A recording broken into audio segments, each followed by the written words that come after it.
झारखंड और महाराष्ट्र के चुनाव खत्म हुए 24 घंटे भी नहीं बीते हैं, जिस तरह की देश की फिजा हो गई है, लग रहा है कि अगले ही 2 दिन बाद फिर चुनाव।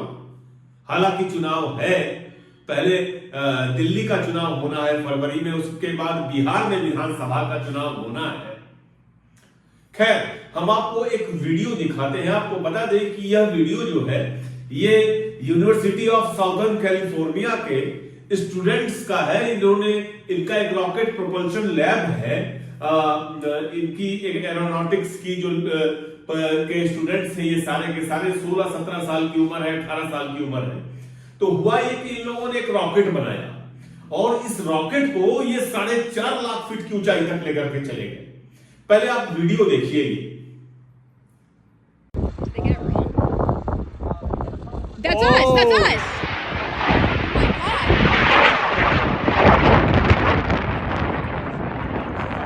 Wow. She's going. She's gone. She's still going. The sky's limit.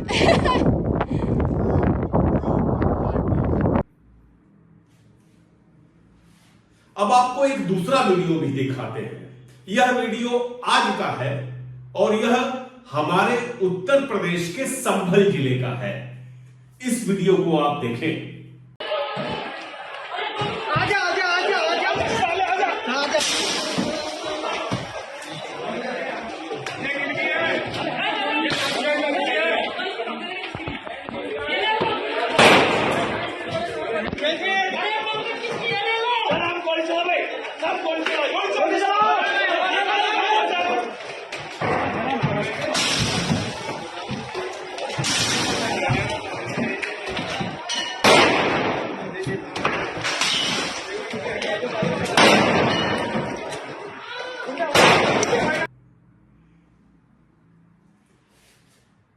एक ऐसे वक्त में जब दुनिया के तमाम देश विकास के नए पन्ने खोल रहे हैं, विकास की नई ऊंचाइयों तक जा रहे हैं, हमारा हिंदुस्तान मंदिर मस्जिद के झगड़े में पूरी तरह से उलझा हुआ है।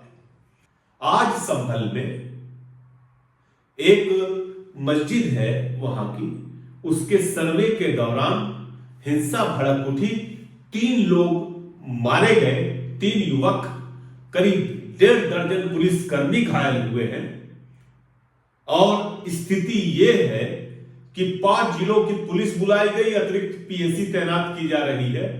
पूरे देश में संभल को लेकर के एकदम बेचैनी मची हुई है। माने आलम यह है कि अभी बहराइच में दंगा हुआ था, उसके बाद संभल में ऐसी स्थिति पैदा कर दी गई है कि लग रहा है कि उत्तर प्रदेश है कि या फिर हम किसी और दूसरे देश में चले गए हैं। दुखद यह है कि इस पूरे घटनाक्रम में जो पुलिस का रोल रहा है, जो जुडिशरी का रोल रहा है, वह बेहद चौंकाता है। आपको बताएं कि दरअसल हुआ क्या कि 19 तारीख को, इसी 19 को एक याचिका दाखिल की गई संभल के लोअर कोर्ट में। तो आदित्य सिंह नाम के एक सीनियर जज हैं, ये 1988 के बैच के हैं और आपको बताएं कि वह 34-36 साल की इनकी उम्र है। पिछले ही साल प्रमोशन मिला है इनको सीनियर जज का। इन्होंने एक याचिका थी कि जो संभल का मस्जिद है वो मस्जिद न होकर के मंदिर है, हरिहर मंदिर है। एक वहां के पुजारी जी हैं, उन्होंने याचिका दाखिल की थी। उन्होंने आदेश दे दिया कि 2 घंटे के भीतर सर्वे करने का। एक एडवोकेट कमिश्नर की नियुक्ति कर दी। एडवोकेट कमिश्नर 19 तारीख को पहुंच गए सर्वे करने के लिए। अच्छा, 19 को सर्वे किया तो किया, आज फिर पहुंच गई भीड़ जय श्री राम का नारा लगाते हुए सर्वे करने के लिए, और उसके बाद वो पत्थरबाजी हुई कि पूछिए मत। तो कुल मिलाकर के माहौल जो है, जिसको ठीक किया जा सकता था, जिसको खराब होने से बचाया जा सकता था, उसके लिए कोई प्रयास नहीं किए गए। जिम्मेदारी ये होती, इस बात को समझना चाहिए था उत्तर प्रदेश के चीफ मिनिस्टर योगी आदित्यनाथ को कि अगर मान लीजिए कोर्ट ने कोई आदेश दिया तो ये राज्य का दायित्व है कि वो हायर कोर्ट में जाए और जाकर के कहे कि भैया इस मामले से हमारे प्रदेश में दंगा भड़क सकता है, हमारे प्रदेश में अराजकता पैदा हो सकती है, कम से कम इसको रोकने के लिए आप एक अंतरिम आदेश पारित करें। मगर नहीं, कोर्ट ने आदेश दिया, बाकायदे डीएम, कलेक्टर, एसपी को लेकर के तमाम अधिकारियों की टीम, पुलिस की टीम पहुंच गई सर्वे कराने के लिए मस्जिद में। यह बात मैं अभी देख रहा था कि मोहन भागवत जी खुद बोले हैं कई बार कि भाई अब मंदिर हो गया, बाबरी मस्जिद का फैसला, मंदिर मस्जिद के को लेकर के अब झगड़ा नहीं होना चाहिए। आपको हम एक वीडियो दिखाते हैं, ये आडवाणी जी का वीडियो है बाबरी मस्जिद के विध्वंस के पहले का, जो सोमनाथ से चला है और जिसने मन में संकल्प किया हुआ है कि 30 अक्टूबर को वहां पर पहुंच करके कार सेवा करेंगे और मंदिर वहीं बनाएंगे, उसको कौन रोके। अब एक दूसरा वीडियो दिखाते हैं आडवाणी जी का ही। इसमें आडवाणी जी बाबरी विध्वंस के लिए माफी मांग रहे हैं। Did you feel that this is a terrible mistake? Not the movement. No, the demolition. Yes, it's a terrible mistake, no doubt about it. In fact, I first asked Uma to go and pull them down and tell them not to do it. Then when she came back and she told me that there are people on the top who are speaking Marathi, they are not following me, I sent Pramod. Pramod went there and he also came back disappointed, and then I told the police officers who were with me that I would like to go there. They said, no, we will not allow you to go.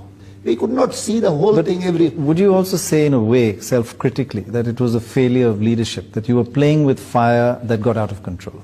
It is a failure, of course. I would not deny that. आपको बता दें कि सिर्फ आडवाणी जी नहीं, अटल बिहारी वाजपेयी ने भी बाबरी विध्वंस के लिए बाकायदे एनडीटीवी पर कहा कि यह गलती हुई और माफी मांगी इस चीज के लिए।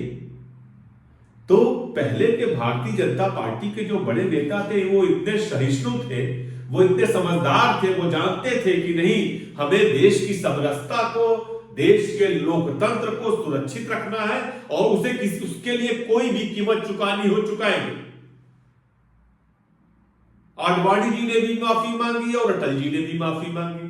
अब उसके बाद हम है क्या कि 2017 के बाद जैसे ही योगी आदित्यनाथ की सरकार आई, अरे भाई अयोध्या में मंदिर बनकर के तैयार है, कोर्ट का निर्णय आ गया, ज्ञानव्यापी का अलग फंसा हुआ है, मथुरा का अलग वो हुआ है, फिर रोज किसी न किसी मस्जिद को मंदिर बनाने का वो कर दे रहे हो और जबरदस्ती एक समुदाय को दंगे में खींच ला रहे हो। यह वही संभल है, आपको बताऊं, संभल मुरादाबाद कमिश्नरी में पड़ता है। आप लोगों ने देखा होगा 2 दिन पहले वहां पर वोटिंग के दौरान पुलिस ने क्या किया, तमाम सवाल खड़े हो रहे हैं उनको लेकर के, और आप फिर ऐसी ही स्थिति पैदा कर रहे हो कि वहां दंगा भड़क जाए।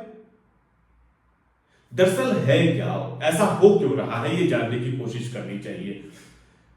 योगी आदित्यनाथ जो टॉप लीडरशिप है बीजेपी की, उससे बहुत से शंकित रहते हैं। हमेशा उनको लगता है कि ये लोग केशव प्रसाद मौर्य के उनके अगेंस्ट लाके खड़ा कर दे रही है, और अपना कद बढ़ाने को उन्होंने एक रास्ता ये चुन लिया कि नहीं, हम ये करेंगे तो हमारे लिए स्थिति ठीक रहेगी। और लगातार ये हो रहा है कि वो इस तरह के कदम उठा रहे हैं जिससे लाइन ऑर्डर की सिचुएशन उत्तर प्रदेश की खराब हो रही है। या तो वो हस्तक्षेप नहीं करते हैं, या तो वो कहते हैं कि एक धमकी के अंदाज में बयान देते हैं।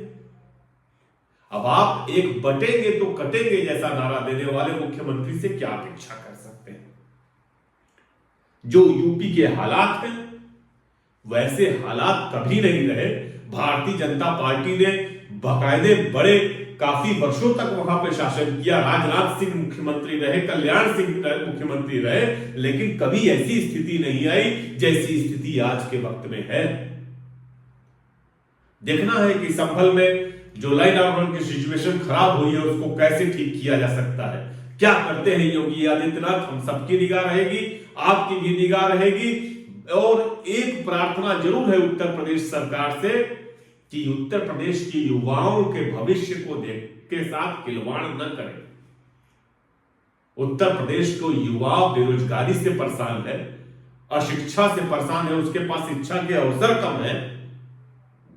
कम से कम उत्तर प्रदेश को पढ़े लिखों का प्रदेश रहने दीजिए महाराज, ये कर क्या रहे हैं। फिर मिलते हैं, फिर बात होगी। नमस्कार।